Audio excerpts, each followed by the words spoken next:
सभी का पुनः स्वागत है। आज है 25 अक्टूबर 2024। आज हम लोग जानेंगे 25 अक्टूबर 2024 के जो समाचार पत्रों में महत्वपूर्ण सुर्खियां क्या है हमारे करंट अफेयर से विद्यार्थियों के लिए मोस्ट इम्पॉर्टेंट बातें।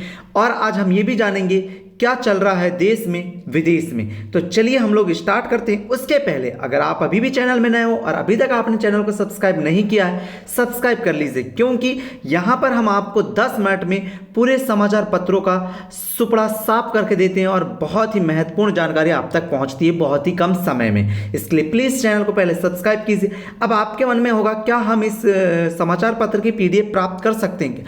जी हाँ, नीचे डिस्क्रिप्शन में हम आपको लिंक दिए हैं, वहाँ से आप ज्वाइन कीजिए डिस्क्रिप्शन में टेलीग्राम चैनल को और वहां से आप इसकी PDF प्राप्त कर सकते हैं। यहां पर सभी समाचार पत्रों का समावेश है जिसमें बहुत ही महत्वपूर्ण जानकारी हम आपको प्रतिदिन देते हैं। इसके लिए प्लीज चैनल को सब्सक्राइब अवश्य कीजिएगा।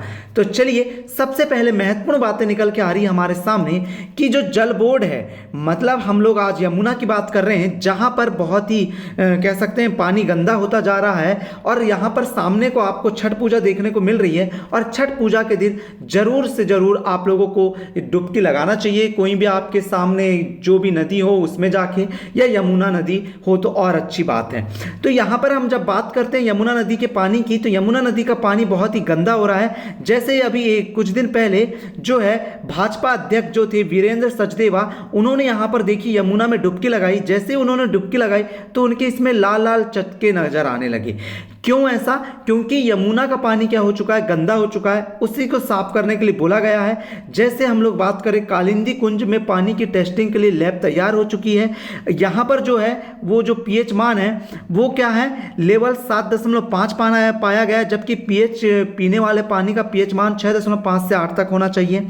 तो यहाँ पर जब बात की गई तो वहाँ पर कालिंदी कुंज में अमोनिया की मात्रा करीब 32 ppm पाई गई, जो बहुत ही प्रदूषण के लिए मानी जाती है।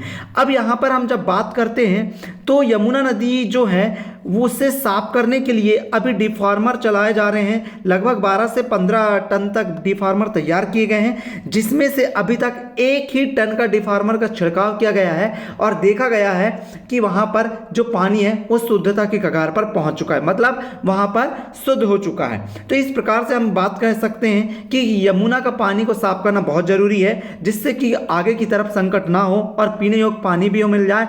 और यमुना में पानी की कमी भी आपको देखने को मिल रही है, इसके लिए पानी भी छोड़ा जाना चाहिए जिससे कि यमुना में पानी की भरपाई हो सके। आगे की तरफ बढ़ते हैं।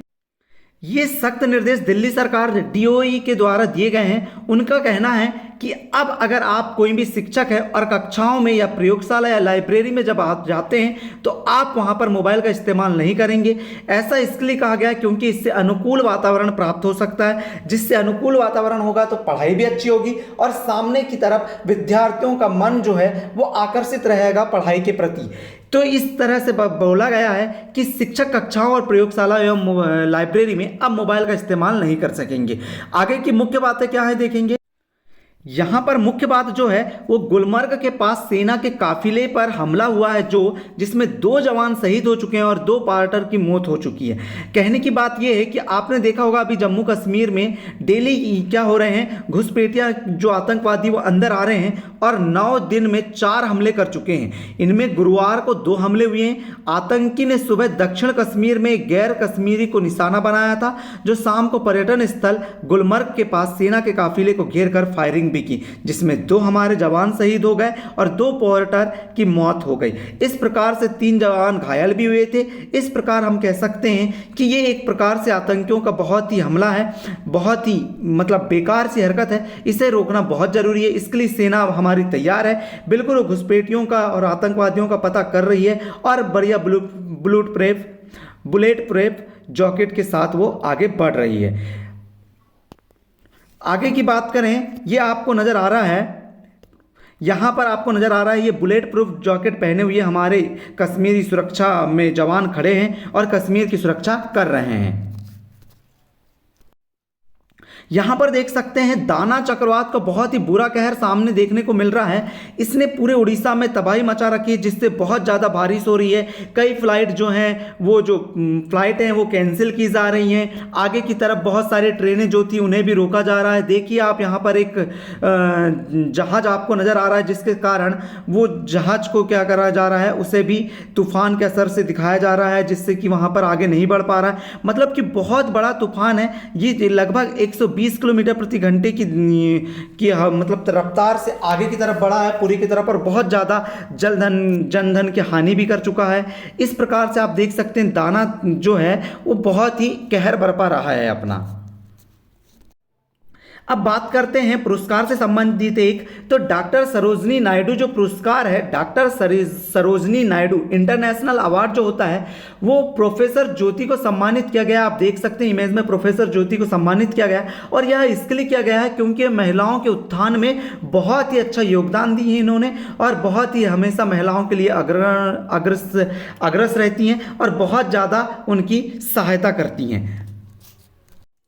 अंतर्राष्ट्रीय सम्मेलन एक सेकेंड रुकिएगा, अंतर्राष्ट्रीय सम्मेलन RAMIR 24 की जब आयोजन किया जा रहा था, तो उसमें गुरुग्राम में एक महत्वपूर्ण बात यह कही गई कि गुरुग्राम में कार्यक्रम के दौरान शोध व नवाचार पर विमर्श किया गया है, जिससे कि अब आगे की तरफ नए नवाचार हो सके, नए शोध हो सके, उस पर भी यहाँ पर बहुत सारी बातें की गई हैं जो बहुत ही हमारे लिए महत्वपूर्ण है, क्योंकि नवाचार से आगे हमेशा बहुत ही अच्छा फायदा ही होता है, या नए नए आइडिया निकल के आते हैं, जिससे कि नवाचार होता है, देश का अग्रणी स्थान मिलता है, देश में नई चीज़ों का उत्पादन होता है। ये सब चीज़ें बहुत इंपॉर्टेंट हैं। अब यहाँ पर आप देख सकते हैं दाना का कहर असर देखने को मिल रहा है। यहाँ पर जो भी पुरी में श्रद्धांजलि पहुंचे थे वो पूरे के पूरे अब अटक चुके हैं। जगन्नाथ और कोणार्क में मंदिर को बंद कर दिया गया है। क्यों ऐसा हुआ? क्योंकि जो दाना चक्रवात है वो बहुत तेजी से आगे बढ़ रहा है। उड़ीसा के 7 जिलों में भारी बारिश हुई है, जिससे रेड अलर्ट और 5 जिलों में ऑरेंज अलर्ट जारी कर दिया गया है। लगभग 200 ट्रेनें जो उड़ीसा की रद्द कर दी गई हैं। एयरपोर्ट जो है 16 घंटों के लिए बंद कर दिया गया है।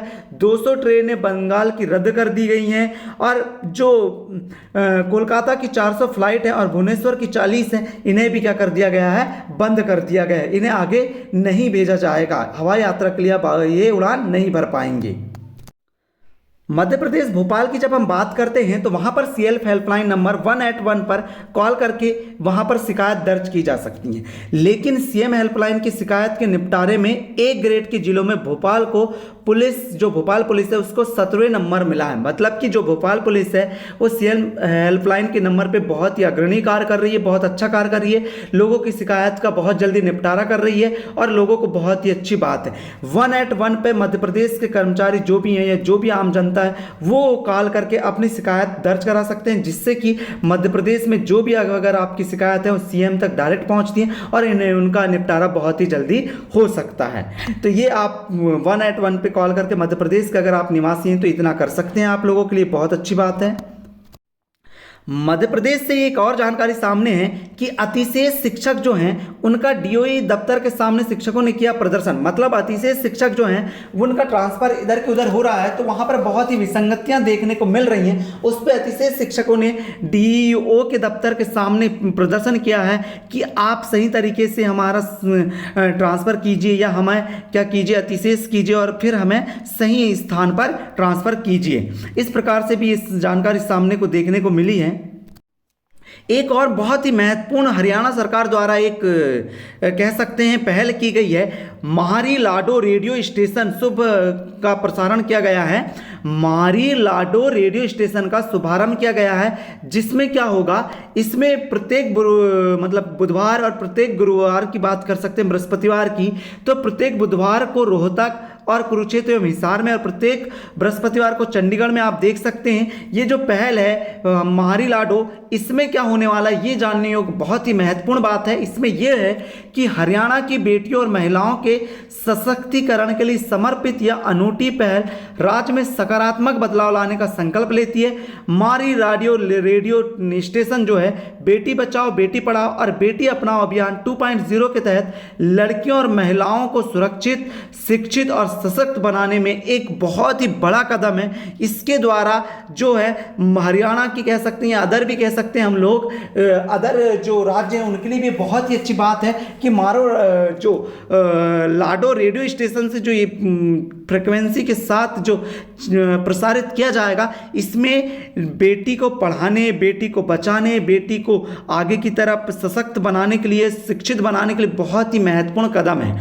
ये बहुत ही अच्छा हरियाणा सरकार द्वारा किया गया एक प्रयास है, जो बहुत ही अच्छी बात है। ये एक प्रकार से रेडियो के द्वारा प्रसारण किया जाएगा, जिसे आप अगर मान लो आप चंडीगढ़ के हैं तो 107.2 मेगाहर्ट्ज़ की फ्रिक्वेंसी ट्यून कीजिएगा, ये यहाँ पर आपको सुनाया आएगा। हिसार के हैं तो 102.3, कुरुक्षेत्र के हैं तो 101.4 और रोहतक के हैं तो 70.2 किलो हर्ट्ज़।